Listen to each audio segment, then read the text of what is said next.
পৃথিবীর যে যে প্রান্ত থেকে আমার লাইভটা দেখছেন, আপনারা সবাই কেমন আছেন? আপনাদের সুস্বাস্থ্য কামনা করি। আমি বিভাস, ইটালির মিলান শহরের একজন কাউন্সিলর। আজকে আমি একটা ব্যতিক্রম ধর্মী লাইভ করব, যে লাইভটা প্রত্যেকটা বাংলাদেশির যারা ইটালিতে থাকেন, যেসব বাংলাদেশিরা ভবিষ্যতে ইটালি আসতে চান, তাদের সবার অনেক কাজে লাগবে। বিশেষ করে গত 10 বছরে যেসব বাংলাদেশিরা ইটালি আসার উদ্দেশ্যে কয়েক হাজার কোটি টাকা প্রতারিত হয়েছেন বিভিন্ন বাংলাদেশিদের মাধ্যমে, তাদের সবচেয়ে বেশি কাজে লাগবে। তাই আমি গুরুত্বপূর্ণ কথাগুলি শুরু করার আগে আপনাদেরকে বিনীত অনুরোধ করব, হাত জোর করে আপনাদেরকে অনুরোধ করব, আপনারা সবাই লাইভটা শেয়ার করেন। কারণ এই লাইভে আমি এমন কিছু কথা বলতে চাচ্ছি যে কথাগুলি ইটালিতে অবস্থানরত কোনো বাংলাদেশিদের সাহস নেই বলার, কোনো বাংলাদেশিরা ইচ্ছা করলেও বলতে পারবে না। আমি বলতে পারবো। কেন বলতে পারবো সেটা বলি। তার কারণটা হচ্ছে, আমি একজন ইটালিয়ান রাজনীতিবিদ। মিলানের ইতিহাসে আমি প্রথম বাংলাদেশি বংশোদ্ভূত কাউন্সিলর। তাই আমার কাছে ইটালির বা মিলানোর উন্নয়নটা, এই দেশের উন্নয়নটা সবার আগে, তারপরে বাংলাদেশ, পাকিস্তান, শ্রীলঙ্কা, অন্য দেশের কথা আমি চিন্তা করব। তাই এই দেশের উন্নয়নের কথা চিন্তা করেই আমি কথাগুলি বলবো। তাই আপনারা যত তাড়াতাড়ি সম্ভব লাইভটা শেয়ার করুন, সবাই লাইভটা দেখতে পারবে। আর এই লাইভটাকে আপনারা ভাইরাল করুন, কারণ এতে হাজার হাজার বাংলাদেশি পরিবার প্রতারণার হাত থেকে বাঁচবে। কারণ আজ থেকে আমি ডিসিশন নিয়েছি, প্রতিদিন বাংলাদেশ সময় সন্ধ্যা 6টা, তা না হয় বাংলাদেশ সময় রাত 12টায় আমার ইউটিউব চ্যানেলে 10 মিনিটের একটা লাইভ করব। এতে করে ইটালির বর্তমান অবস্থা সম্পর্কে আপনারা প্রতিদিনের সঠিক আর নির্ভুল আপডেট পাবেন, নিউজগুলি পাবেন। কারণ ইটালিতে অনেক বাংলাদেশি আছে যারা নিজেদের স্বার্থের জন্য ইচ্ছামতো ইটালির বর্তমান অবস্থাগুলোকে মিথ্যাভাবে উপস্থাপন করছে। এতে করে অনেক বাংলাদেশিরা ক্ষতিগ্রস্ত হচ্ছে। কারণ প্রত্যেকটা কথার ভিত্তি থাকতে হবে, নির্ভুলতা থাকতে হবে, এবং সেই কথাগুলি যদি কেউ কন্ট্রোল করতে যায়, গুগলে গিয়ে সার্চ করতে পারবে। তাই অলরেডি 63 জন বন্ধু, আমার বন্ধু বান্ধবী যারা আছেন তারা লাইভে আছেন। আপনাদেরকে অনুরোধ করছি আমি, লাইভটা শেয়ার করুন। ঠিক আছে, অলরেডি 70 জনের বেশি হয়ে গেছেন। আমি একটা একটা করে পয়েন্টগুলি আপনাদেরকে বলছি। প্রথম কথা হচ্ছে, আজকে ইটালিতে ভোট, ইউরোপিয়ান পার্লামেন্টের যে দেশগুলি আছে তারা ইউরোপের সেই প্রত্যেকটা দেশ থেকে প্রতিনিধি নির্বাচন করবেন। নির্বাচন করে ইউরোপিয়ান কমিউনিটি ব্রাসেলসে পাঠাবেন, যেখানে ইউরোপের ভবিষ্যৎ উন্নয়নের জন্য কাজ করবেন। আমি ব্যক্তিগতভাবে এমন একজনকে সাপোর্ট করছি, তার নাম হচ্ছে চেচিলিয়া স্ত্রাদা। তিনি প্রবাসীদের হয়ে কাজ করেন। ভবিষ্যতে কিভাবে ইটালিতে প্রবাসীদের জীবন উন্নত করা যায় সেটা নিয়ে তিনি কাজ করবেন এবং করছেন। অবৈধভাবে এখানে আসলে তাদেরকে কিভাবে বৈধ করা যায়, যারা এখানে আছেন তাদেরকে কিভাবে আরো বেশি বেতন দেওয়া যায়, আমাদের সন্তানদেরকে কিভাবে উচ্চ শিক্ষা দেওয়া যায়, মহিলাদেরকে, নারীদেরকে কিভাবে স্বাবলম্বী করা যায়, কিভাবে নারী নির্যাতন কমানো যায়, কিভাবে আমাদের প্রবাসীদের ভালো কাজ দেওয়া যায়, কারিগরি শিক্ষা দেওয়া যায়, এগুলি নিয়ে তিনি কাজ করেন। এজন্য আমরা তাকে সাপোর্ট করছি। আপনারা ইটালিতে যাদের পাসপোর্ট আছে তারা সবাই তাকে ভোট দিবেন। এটা হচ্ছে প্রথম কথা। দ্বিতীয় কথা হচ্ছে, আপনারা ইতিমধ্যেই দেখেছেন যে ইটালির বিভিন্ন নিউজ পেপারে, টেলিভিশনে ইটালির প্রধানমন্ত্রী একটা ভাষণ ভাইরাল হয়েছে, এবং এই ভাষণটাকে বিভিন্ন বাংলাদেশি বিভিন্নভাবে প্রকাশ করছে, বিভিন্ন অ্যাঙ্গেলে তারা এটাকে নিয়ে খেলা করছে। এটার আসল উদ্দেশ্যটা কিন্তু, তার আসল উদ্দেশ্যটা বাংলাদেশের দিকে আঙুল তোলা না। তার আসল উদ্দেশ্য হচ্ছে বাংলাদেশের থেকে ইটালিতে মাফিয়াদের সাথে বা ইটালিতে বিভিন্ন ইটালিয়ান কোম্পানি, ইটালির বিভিন্ন উকিল, ইটালির বিভিন্ন সামাজিক কিছু প্রতিষ্ঠান, তাদের সাথে বাংলাদেশি দালালদের এত যোগসূত্র কিভাবে হয়েছে সেটা নিয়ে উনি কথা বলতে চেয়েছেন। এবং গত 1 বছর ধরে যে ইনভেস্টিগেশনটা জর্জা মেলোনি প্রধানমন্ত্রী করেছেন সেখানে উনি তুলে ধরেছেন এবং ইটালির অ্যান্টি করাপশন মাফিয়ার হাতে উনি দিয়ে দিয়েছেন সেই লিস্টটা, যে ভবিষ্যতে কাদেরকে ধরা হবে। কারণ প্রধানমন্ত্রী যখন সোশ্যাল মিডিয়াতে এসে বলেন যে ইটালিতে এই বছর জানুয়ারি থেকে মে পর্যন্ত যতগুলি ফ্লুসিতে প্রবাসী এসেছেন তার মধ্যে সবচেয়ে বেশি এসেছেন বাংলাদেশি, এবং সেই সব বাংলাদেশিদের 100 জনের মধ্যে 97 জনের কাজের কন্ট্রাক্ট হয়নি। তার মানে হচ্ছে ইটালিয়ান মালিকদের সাথে, উকিলদের সাথে মিশে বাংলাদেশি ব্রোকাররা, যাদেরকে আপনারা দালাল বলেন, তারা 5 থেকে 15,000 ইউরোর বিনিময়ে এই দেশে এনেছেন। এবং বেশিরভাগ ক্ষেত্রে নাপোলির বেশিরভাগ কোম্পানিগুলি, নাপোলির উকিলরা এর সাথে জড়িত। এবং প্রধানমন্ত্রী ইতিমধ্যেই ধরপাকড় শুরু করে দিয়েছেন। ইতিমধ্যেই তা ইনভেস্টিগেশন শেষ হয়ে গেছে, খোঁজখবর নেওয়া শেষ হয়ে গেছে, এখন শুধুমাত্রই ধরা শুরু হয়ে গেছে বা অলরেডি ধরে ফেলেছেন। সাউন্ড কম হলে, আমার সাউন্ড তো শোনা যায়, আপনি বলছেন যে সাউন্ড কম, তো এখন আমার সাউন্ডটা ঠিকমতো শুনছেন কি না আমাকে বলেন কাইন্ডলি। কারণ ইতিমধ্যে ইটালির বিভিন্ন শহরে অ্যান্টি করাপশন যে পুলিশ আছে তারা কাজ করা শুরু করেছেন এবং উনি বলেছেন কাউকেই ছাড় দেওয়া হবে না। কারণ যেহেতু ইটালির একটা অনেক বড় রেপুটেশন আছে, তারা সমস্ত পৃথিবী থেকে 30টা দেশ থেকে কাজ করার জন্য লোক আনছেন, তার মধ্যে বাংলাদেশিরা সবচেয়ে বেশি করাপশন করছেন। এবং কিভাবে এইসব বাংলাদেশিদেরকে ধরছেন সেটা আপনাদের বুঝিয়ে দেব।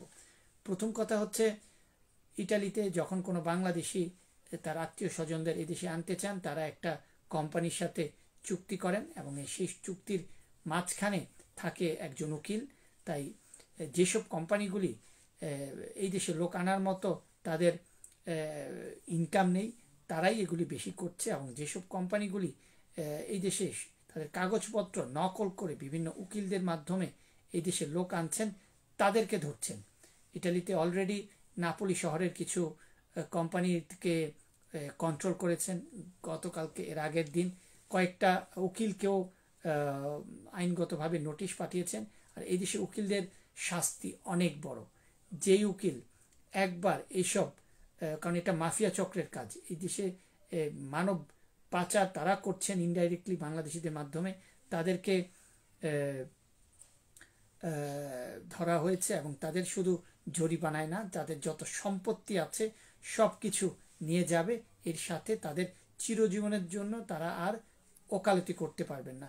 এখানেই শেষ না, সেই সব প্রত্যেকটা উকিলদের বিচারের পর কোর্ট থেকে যদি তাদের বিরুদ্ধে এইসব ঘটনা প্রমাণ পাওয়া যায়, তাদেরকে 3 থেকে 7 বছরের জেলে যেতে হবে। তাই ইটালিতে আপনারা এখন দেখবেন না, কারণ ইটালিতে 15-20 জন বাংলাদেশি আছেন, তারা বেশিরভাগ ইটালি থাকেন। তারা এই শহরে এতগুলি ফ্লুসি বেরোচ্ছে, এই শহরে এতগুলি কোঠা আছে, সোশ্যাল মিডিয়াতে এসে ফ্লুসিগুলি দেখিয়ে দিচ্ছে, রিচিবুতাগুলি দেখিয়ে দিচ্ছে, নুল্লস্তাগুলি দেখিয়ে দিচ্ছে। সেই প্রত্যেকটা মানুষ যারা এগুলি করেছে তারা অবশ্যই তাদের কোনো ধরনের ইন্টারেস্ট আছে। বিভিন্ন কাফ পাত্রনাত অনেক বাংলাদেশি, পাকিস্তানি, বিভিন্ন প্রত্যেকটা শহরেই কাফ আছে। সেই সব কাফগুলির সম্পর্কে মিলান শহরেও পুলিশের কাছে বিভিন্ন ধরনের সূত্র বা বিভিন্ন ধরনের গোপন তথ্য পৌঁছে গেছে। তারা ভবিষ্যতে মিলানেও কন্ট্রোল করবেন বাংলাদেশি কাপ বা অন্য দেশের কাপগুলিতে, কারণ বেশিরভাগ কাপগুলির থেকেই এই ধরনের অপকর্ম হয়ে থাকেন। এটা আমি বলছি না, পুলিশ বলছে। কারণ গতকালকে আমাদের বৈঠক হয়েছে এবং ইটালি নাপোলিতে এই মুহূর্তে যেই কন্ট্রোলগুলি হবেন, কারণ ইটালিতে হয় না, কিন্তু যখন শুরু হয় তখন কাউকেই ছাড় দেওয়া হয় না। তাই প্রথম ধরবে কোম্পানিগুলিকে, দ্বিতীয় ধরবে উকিলগুলিকে, আর তৃতীয় ধরবে কাপ পাত্রনাতগুলিকে। যখন এগুলি ধরা হবে তখন অটোমেটিক্যালি যেসব বাংলাদেশিরা টেলিফোনে কথা বলেছে বা যেসব বাংলাদেশিরা উকিলদের সাথে এইসব টাকা পয়সা লেনদেন করেছে, ফেক নুল্লা অস্তা দিয়েছে, ফেক রিচিভুতা দিয়েছে, তাদেরকে অল্প সময় লাগবে আইনের আওতায় আনতে। তাদেরও ইটালিতে থাকা তো হবেই না এবং তাদের যথোপযুক্ত বিচার করা হবে। তাই ইটালিতে এই মুহূর্তে আপনারা কেউ দেখবেন না যে নুল্লা অস্তা দেখাচ্ছে, ফ্লুস্তি নিয়ে কথা বলতে, কারণ তারা তো এই দেশের উন্নতি চায় না। যেসব ব্লগাররা এগুলি করেছে তারা চায় হচ্ছে বিভিন্ন কাফের সাথে বা বিভিন্ন উকিলের সাথে বা মালিকদের সাথে সম্পর্ক করে কিভাবে ইটালিতে লোক আনা যায়, কতগুলি পাসপোর্ট নেওয়া যায়, কারণ যত পাসপোর্ট নেব ততগুলি অ্যাপ্লিকেশান আমরা জমা দিতে পারবো। অ্যাপ্লিকেশন জমা দিলেই 20,000, 50,000, 1 লাখ টাকা নিতে পারবো। তারপরে ভুয়া নুল্লা অস্তা দেব। সেই সব মানুষরা এখন আর লাইভ করবে না, ভিডিও করবে না, কারণ ভিডিও তারাই করবে যারা এগুলির সাথে থেকে দূরে আছে।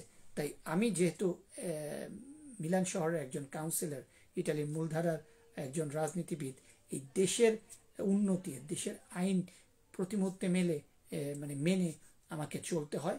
আমার কাছে দেশটাই সবার আগে, ইটালিটাই সবার আগে। তাই সেই সব প্রত্যেকটা মানুষকে আমি বলতে চাই, আমার কথাটা খুব মনোযোগ দিয়ে শোনেন। যারা আপনারা ইটালিতে কোনো প্রবাসী বাংলাদেশিদের মাধ্যমে প্রতারিত হয়েছেন, তাদের নাম, ঠিকানা, টেলিফোন নাম্বার, ছবি আর আপনাদের সাথে তাদের যে চ্যাট হয়েছে তার স্ক্রিনশটটা চাইলে ইটালির প্রত্যেকটা শহরের পুলিশের যে ইমেইল আছে ইন্টারনেটে খোঁজ, যেমন মিলান শহরের আপনি যদি পুলিশের কাছে কোনো তথ্য পাঠাতে চান, আপনারা গুগলে গিয়ে মিলান পুলিশ স্টেশন লিখলেই সেখানে মিলানে কতগুলি পুলিশ স্টেশন আছে তার লিস্ট বেরিয়ে যাবে। নিচে তার ইমেল অ্যাড্রেস আছে। সেই ইমেল অ্যাড্রেসে আপনারা ইটালিতে যেই বাংলাদেশি আপনাদের প্রতারিত করেছেন তার নাম, ঠিকানা, টেলিফোন নাম্বার, তার ছবি থাকলে ছবি এবং তার সাথে কিভাবে কথা হয়েছে সেগুলি লিখে পাঠিয়ে দেবেন। এরকম প্রত্যেকটা দেশ এরকম শুরু করেছে। অন্যান্য যে দেশগুলি আছে যারা প্রতারিত হয়েছে তারা খুবই কম, বাংলাদেশি পাঠিয়ে দেবেন। এবং এটা সরাসরি পুলিশ, যদি ধরেন আপনারা একজনে মোহাম্মদ করিমের নামে আপনারা ইনভেস্টিগেশন পাঠিয়েছেন, যখন করিমের নাম, ছবি, টেলিফোন নাম্বার পাঠিয়ে দেবেন, পুলিশ তখন সেই টেলিফোন নাম্বার এবং করিম কোথায় থাকে তাকে একদিনের মধ্যে বের করতে পারবে এবং বের করে কি কি করেছে করিম সেটা তারা ইনভেস্টিগেশন করবে। তাই এই মুহূর্তে ইটালিতে যত ধরনের ব্রোকার, যত ধরনের প্রতারক দালাল রয়েছে তাদের সবাইকে আমরা যারা চাই যে দালাল নির্মূল হোক, আমরা যারা চাই যে বাংলাদেশিদেরকে যেন এইসব দালালরা প্রতারিত করতে না পারে, আসুন আমরা সবাই একসাথে কাজ করি এই দেশের আইনকে সামনে রেখে। কারণ এই দেশের আইন হচ্ছে মানববন্ধনের আইন, ইটালির আইন হচ্ছে সাধারণ মানুষের পাশে থাকার আইন। তাই তাদেরকে আমরা সহযোগিতা করি। আপনারা ইন্টারনেটে গিয়ে ধরেন Rome police station, Napoli police station, Milan Rome police station, Genova police station, Bologna police station, Torino police station, ইন্টারনেটে গিয়ে সার্চ করুন। সার্চ করলে সেই পুলিশ স্টেশনের ইমেলটা চলে আসবে। সেই ইমেলেই আপনারা সেই দালালের নাম, টেলিফোন নাম্বার, ছবি, আপনাদের যে চ্যাট হয়েছে সব কিছু পাঠিয়ে দেন। ঠিক আছে? কারণ ইতিমধ্যে ইটালির বিভিন্ন পুলিশ স্টেশনে এইভাবে পাঠানোর জন্য বাংলাদেশি, পাকিস্তানি, শ্রীলঙ্কান, মরক্কো, ইজিপশিয়ান তারা কাজ শুরু করেছে। তারা চেষ্টা করছে যে যারা প্রতারিত হয়েছে তাদেরকে যাতে আইনের আওতায় আনা হয়। তাই এখন আর কঠিন না। এখন আর এর সাথে আরেকটা জিনিস আপনারা করতে পারেন যে তারা বুঝতেও পারবে না, জানতেও পারবে না কিভাবে তাদেরকে ধরলো। কারণ তারা তো ভাবে যে ইটালিতে আছে, তারা যে টাকা পয়সাটা আপনাদের কাছ থেকে নিয়েছে সেটা তো বাংলাদেশে নিয়েছে, তাহলে ইটালি তাদেরকে ধরবে কিভাবে? কিন্তু এখনকার পরিস্থিতিটা আলাদা। এখন ইটালিয়ান পুলিশ বলেছে টাকা পয়সা তোমরা বাংলাদেশে যে লেনদেন করছো সেটা ইটালিয়ান পুলিশ জেনে গেছে, এখন তারা ইনভেস্টিগেশন করছে। কোম্পানি, উকিল, কাফ পাত্রনাতো আর দালাল সবগুলিকে একসাথে অ্যাটাচ করে এই 1 বছরের ইনভেস্টিগেশনটা করেছে এবং আস্তে আস্তে ইতিমধ্যেই বিভিন্ন কোম্পানি, বিভিন্ন উকিল, বিভিন্ন কাপ, বিভিন্ন দালালদের ধরা হয়েছে এবং ইতালিতে কিভাবে তাদের ধরা হয়েছে বা হবে সেটা আপনাদেরকে বলবে না। 2 মাস আগে ইতালির রোম শহরে একজন বাংলাদেশিকে আইনের আওতায় আনা হয়েছে, আমরা দেখেছি। তার বিরুদ্ধে অনেক গুরুতর অভিযোগ ছিল। তাকে ইতালির অ্যান্টি করাপশন মাফিয়ার পুলিশরা তাকে ধরেছে। তিনি ইতালিতে 30 বছর ধরে থাকেন। তাকে ধরে এবং তার বিরুদ্ধে এখন মামলা চলছে। যদি এটা প্রমাণিত হতে পারে তার জীবন শেষ। তাই ইতালিতে কেউ আইনের বাহিরে না, এখানে চামচামি চলে না, এখানে রাজনীতিবিদদের পাও ধরে কেউ পার পাবে না। এখানে বাংলাদেশিদের কোটি কোটি টাকা থাকুক, তারা এখানে যদি অপরাধ করে থাকে তারা কোনোভাবেই বাঁচতে পারবে না। তাই আপনারা যারা ইতালিতে আসার জন্য প্রতারিত হয়েছেন, যাদের মাধ্যমে হয়েছেন, তাদের সবাইকে আপনারা চাইলেই জেলে ভরতে পারেন। তাদের জীবনকে আপনারা একদম নরক করে দিতে পারেন, একদম দোজক বানিয়ে দিতে পারেন, কারণ তারা আপনাদের জীবনকে, আপনাদের পরিবারকে দোজক বানিয়েছে, আপনাদেরকে প্রতারণা করেছে, আপনাদের কাছ থেকে মিথ্যা কথা বলে টাকা নিয়েছে। তাই এখন আপনারা ইতালির সেই প্রত্যেকটা দালালকে পুলিশের কাছে নিয়ে যাওয়ার ব্যবস্থা করুন। আমার কাজ হচ্ছে আপনাদেরকে বলে দেওয়া, আমার কাজ হচ্ছে আপনাদেরকে সচেতন করা, যাতে করে ইতালিতে যেসব ব্রোকার বা দালালরা অবৈধভাবে পয়সা উপার্জন করছেন, আর শুধু বাংলাদেশি না, যদি জানেন কোনো কাপ খারাপ কাজ করছে, যদি জানেন কোনো উকিল খারাপ কাজ করেছে, কোনো কোম্পানি, তাদেরও অ্যাড্রেস দিয়ে দেবেন, নাম ঠিকানা। ইটালিয়ান অনেক উকিলকে অতীতেও ধরা হয়েছে, এখনও ধরা হবে। ঠিক আছে, হিন্দিতে একটা কথা আছে, ভগবান কি ঘর মে, আল্লাহ কি ঘর মে দের হে লেকিন अंधेर नहीं है। উপরওয়ালার বিচার হতে দেরি হতে পারে, কিন্তু আজকে না হয় কালকে হবেই, আজকে না হয় কালকে হবেই। তাই আপনারা যারা ইতালিতে ভবিষ্যতে আসতে চান বা এখানে এসেছেন বা যারা প্রতারিত হয়েছেন, তারা সবাই আসুন, আমরা একসাথে কাজ করি। আমি আছি আপনাদের সাথে, আমি আছি আপনাদের সাথে। আমি প্রতিদিন একটা করে লাইভ করব, আর আপনারা সবাই আমার ইউটিউব চ্যানেলটা সাবস্ক্রাইব করেন, সেখানে আমি প্রতিদিন একটা করে লাইভ করব। ইটালির বর্তমান অবস্থাটা আপনাদেরকে বলে দেব। আমার ইউটিউব চ্যানেলের নামও বিভাস চন্দ্র কর, সেখানে আপনারা সাবস্ক্রাইব করুন। সেখানে প্রতিদিন আমি লাইভ করব, বাংলাদেশ সময় সন্ধ্যা 6টা, তা না হয় বাংলাদেশ সময় রাত 12টা। আপনারা সাবস্ক্রাইব করে নোটিফিকেশন বাটনটা ক্লিক করে রাখেন, যখনই আমি লাইভে আসব আপনারা দেখতে পারবেন। তাই ইটালি নিয়ে যারা নুল্লা অস্তা নিয়ে আপনাদের বলবে যে এতটা নুল্লা অস্তা উঠেছে, এতটা রিসিপ্ট জমা হয়েছে, এই শহরে এতটা কোঠা আছে, তাদের কোনো কথা আপনারা শুনবেন না।